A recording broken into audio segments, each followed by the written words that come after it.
Assalamualaikum warahmatullahi wabarakatuh. Kami dari PBLIF 20 KMI PNI Government akan mempresentasikan hasil progres kami.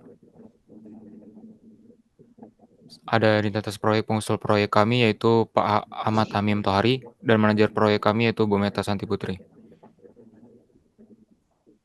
Selanjutnya ada identitas kelompok, saya sendiri Farhan Ramadan, Maulana Malik Ibrahim, Yulia Pipka, Muhammad Iskandar, dan Novel Bagas.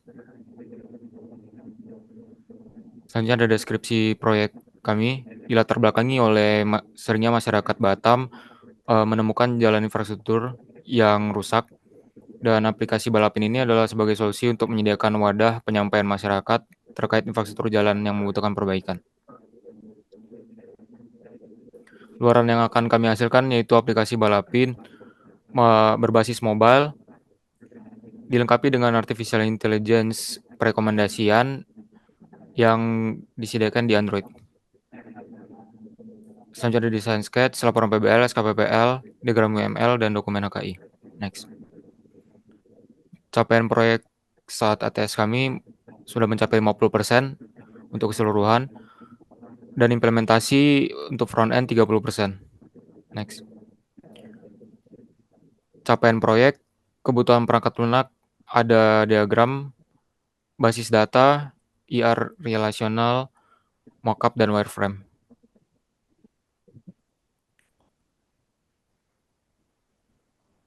Baiklah, untuk kebutuhan fungsional dan non-fungsionalnya, yang kebutuhan fungsional adalah dapat melihat dan membuat laporan tanpa melakukan login, kemudian membuat laporan dengan mengisi gambar dan deskripsi singkat, kemudian laporan yang dibuat dapat di-draft, kemudian menampilkan statistik laporan bulanan atau tahunan, kemudian menyediakan tutorial melapor, kemudian AI dapat memfilter urgensi berdasarkan jumlah dan tingkat kerusakan, kemudian menyediakan peta interaktif OpenStreetMap untuk lokasi kerusakan dan rekomendasi, kemudian memberikan notifikasi pada laporan yang memiliki tingkat urgensi tinggi, kemudian pencarian laporan berdasarkan keyword.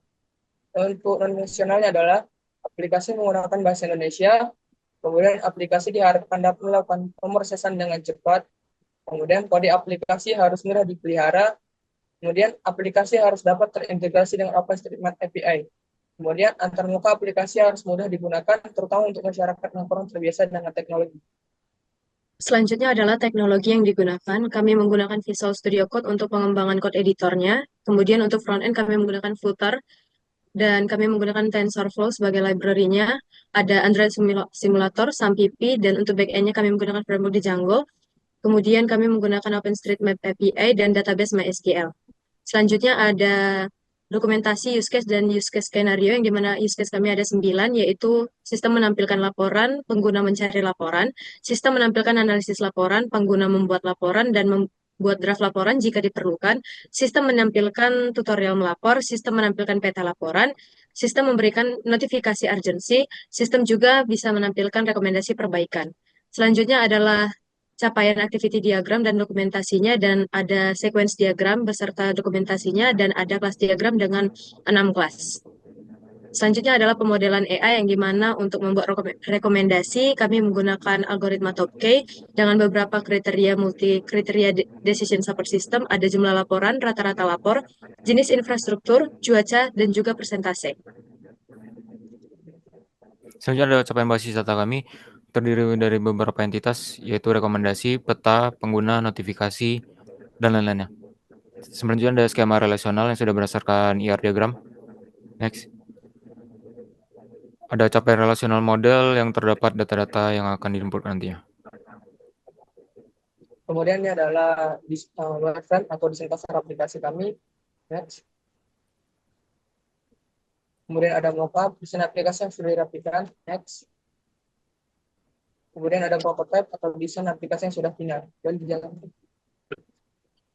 Ini adalah prototype yang dimana di awal ada perizinan untuk menggunakan aplikasi, kemudian ada fitur peta yang bisa di zoom in dan zoom out, kemudian ada tutorial melapor, kemudian di sini bisa lapor secara langsung dan memilih jenis kerusakan dan memilih cuaca, kemudian juga bisa menginput gambar dan mengirim laporan. Kemudian ada fitur rekomendasi dan bisa diurutkan berdasarkan tinggi dan rendahnya, dan ada dokumentasi urgensi beserta foto-fotonya. Kemudian ini adalah dokumentasi per laporannya, dan di halaman dashboard ada analisis laporan.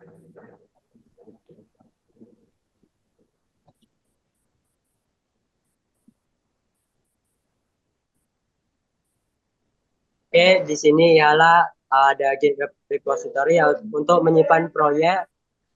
Next.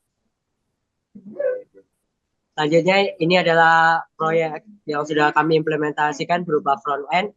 Ini adalah bentuk source code, lalu ada bentuk interface, ada beberapa gambar seperti home screen, dashboard, laporan, dan hasil laporan.